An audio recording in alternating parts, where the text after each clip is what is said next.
In recent years, Brazil has seen a wave of UFO incidents. It has also become one of the world's major hotspots for sightings. But in Brazil's history, the most famous case is the 1957 alien abduction story. A farmer named Antonio Vias claimed a group of unknown beings took him aboard a UFO, and he later described the interior in striking detail. What's worth noting is that this incident shares many similarities with China's 1994 Meng Zhaoguo case. In both accounts, the men described an encounter involving an alien female. Many people believe Vias was simply chasing fame, but for a farmer with limited formal education, he still described details that seemed far beyond what he should have known. It's also important to remember that this case happened even earlier than the world-famous Hill couple abduction story. And it was this incident that helped the idea of alien abduction enter the public imagination, opening the door for many similar reports that followed. Today, we're going to walk through what happened and the fascinating details inside this case. In a hot country like Brazil, much of the fieldwork is done at night. One night in October 1957, a 23-year-old farmer named Antonio Vias returned home after finishing work on the farm. He slept in the same room as one of his brothers. That night, he suddenly noticed a bright light appearing in the middle of the room, as if it were shining in from outside. But there was no visible light source, and the glow seemed to move. At first, he thought it was moonlight, so he got up to close the blinds. Once the window was shut, the light disappeared. 2 days later, Vias and his brother were back in the fields, working as usual. His brother was plowing the land on a red tractor. That's when Vias noticed something beside the moon, a bright red spot hanging perfectly still in the sky. Then it began to sink lower and lower, until even the distant crops were washed in red light. Vias had a strong feeling there had to be a solid object behind that glow. He tried to walk closer to get a better look, but every time he approached, the red light would blink out. When he backed away to a certain distance, it would appear again. After a while, the red light vanished completely. Another day passed, and Vias's brother went into town. That night, Vias was alone, plowing the field on the tractor. Around 1 a.m., he saw the red dot again, and this time it kept getting bigger, as if it were flying straight toward him. It poured out a dazzling red light until the object moved directly above the tractor and flooded the entire machine in red. He estimated it was about 50 meters above the ground.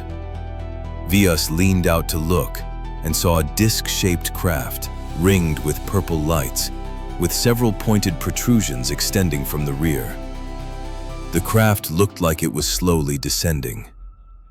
Vias was terrified, and he tried to start the tractor and get away, but it wouldn't start at all. So he jumped off and ran for home as fast as he could. But before he made it very far, he felt several figures grab him. They were wearing outfits that looked like diving suits, and there were 3 of them. One of them gave him a light tap, and Vias went completely limp, unable to move. After that, he felt like he was floating in mid-air as they carried him toward the UFO. Up close, he could see the craft was completely white, with a smooth ceramic-like finish and 3 landing gear-like supports underneath. Once Vias was inside, the interior was entirely silver, glowing with a hazy white light. But now he could walk on his own. He wasn't floating anymore. Then the door closed, and it blended into the hull as a single seamless surface, with no visible cracks or seams at all. They led Vias into a room, and inside were 5 beings. All of them wore protective suits with a red light on their chests, and each one had only 4 fingers. On their heads, They wore something like diving helmets, with several tubes connected to their suits. Through the visors, Vilas could see their skin was green, as if their entire bodies were green, and their eyes were blue. Then they began taking off his clothes. Vilas was terrified.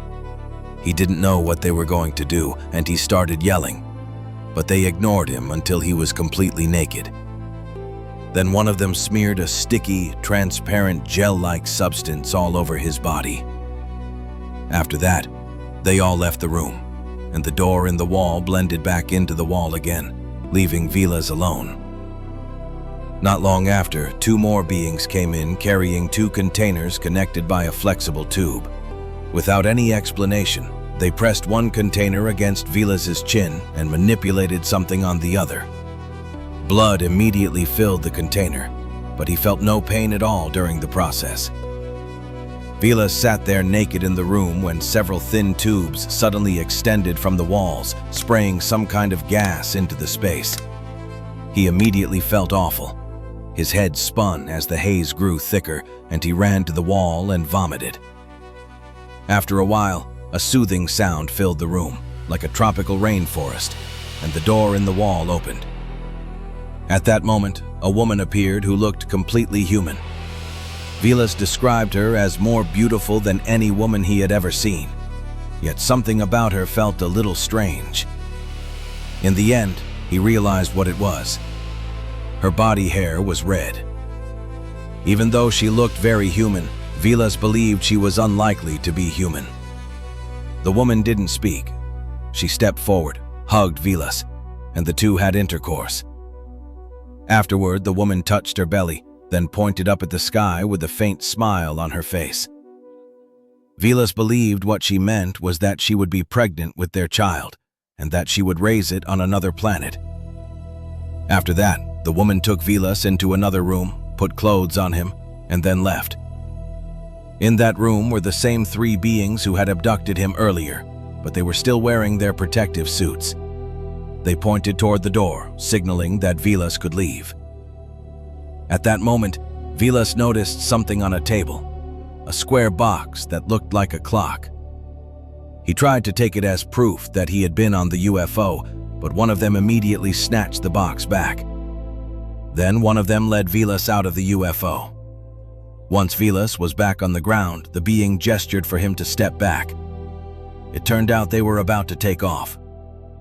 The UFO made no sound at all. As it rose, it turned red again, then vanished at extremely high speed, leaving only Vilas behind. Vilas returned to the red tractor and found it could start again. When he got home, more than 4 hours had passed, but he felt the entire experience had lasted only a few dozen minutes. After this encounter, Vilas felt extremely exhausted. He felt groggy and out of it every day. He noticed bruises had appeared on his arms and legs. The shapes of these bruises were strange. They were very regular, almost patterned, and they didn't fade for months. He didn't tell anyone about it, including his brother, who returned to the farm a few days later. A few months later, he saw a magazine article about a physician who was also a UFO expert, Dr. Fontes. They met in Sao Paulo. Fontes examined Vilas and believed the bruises were caused by some kind of high-dose radiation. With the doctor's help, Vilas carefully recalled what had happened months earlier, and he drew what those beings looked like, along with the equipment they wore. He also described what the UFO looked like: a large disc with 3 protrusions at the back, one of them very long, like a tail. With the help of an artist, Vilas also described the appearance of the woman he had sex with. But the drawing didn't look as beautiful as Vilas claimed. Her head was clearly very large, with a pointed chin and a small body. Her build was somewhat like the later gray alien legends, almost like a hybrid of a gray and a human. However, when Vilas wanted to make the story public, the media at the time received a notice from Brazil's security services telling them not to publish it. The reason given was to avoid public panic. So it wasn't until 1965 that a journalist wrote a detailed report and published it in a magazine. The story then spread around the world and caused a sensation. The term alien abduction also entered the public eye. Later accounts also recorded what came afterward, including interviews with Vilas. Vilas added that the alien woman told him she would give birth to their child in a safe place. Maybe many years later, Vilas might in some way be able to see the child. But even by the time Vilas died in 1991, no one knew whether he had ever seen that child.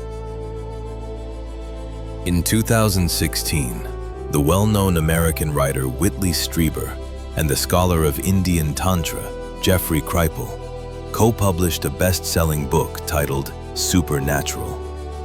The book claims that thousands of years ago, India had already seen events that included red points of light, flying temples, and incidents involving the abduction of humans for sexual encounters.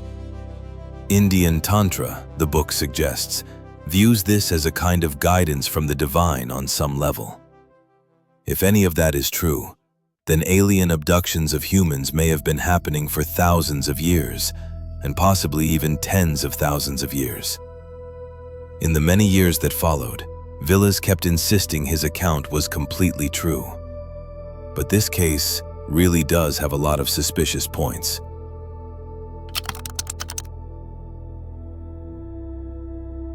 Vilas, the central figure in this alien abduction story, was a farmer.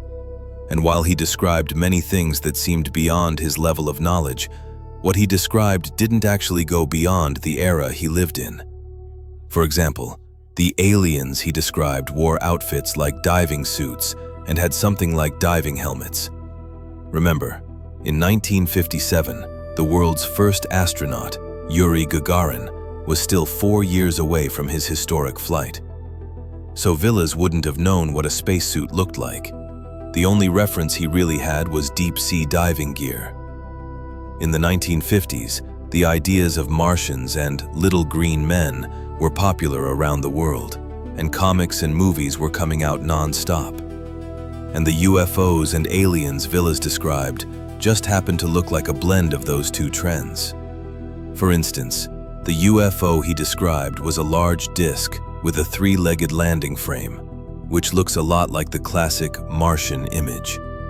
And little green men were also often described as having green skin and blue eyes. But what he truly pioneered was this. He introduced the concept of aliens abducting humans. At the time, that idea had not yet become a mainstream global concept.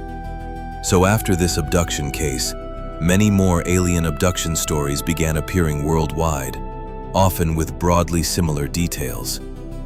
Many involved people claiming they had sexual contact with aliens. Abductees said the aliens were beautiful and otherworldly, sometimes even hundreds of years old.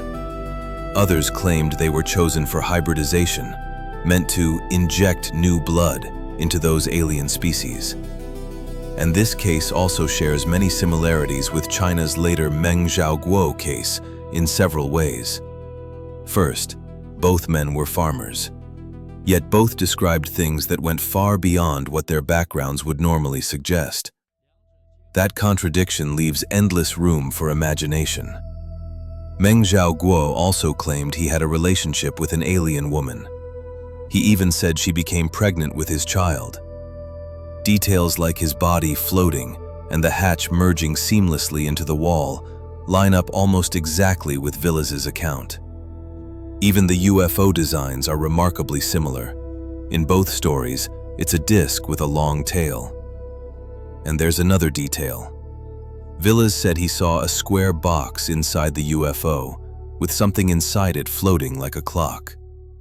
Meng Zhaoguo said he saw a square box too, but with something floating inside like a stone. If you compare the two stories carefully, there are a lot of shared elements. Back in the 1980s, China also had a major UFO and alien craze. Magazines like Flying Saucer Exploration Mysteries were launched in that era. So it's very possible they also reported on Brazil's famous alien abduction case. Meng Zhaoguo may have read that material, and it may have left a deep impression on him. Then, Mixed with his own imagination, he said what he said. Of course, what the truth really is, only Villas and Meng Zhaoguo themselves would know. Alright, that's everything for this episode. Thanks for following the Visitor Report, and I'll see you next time. Peace.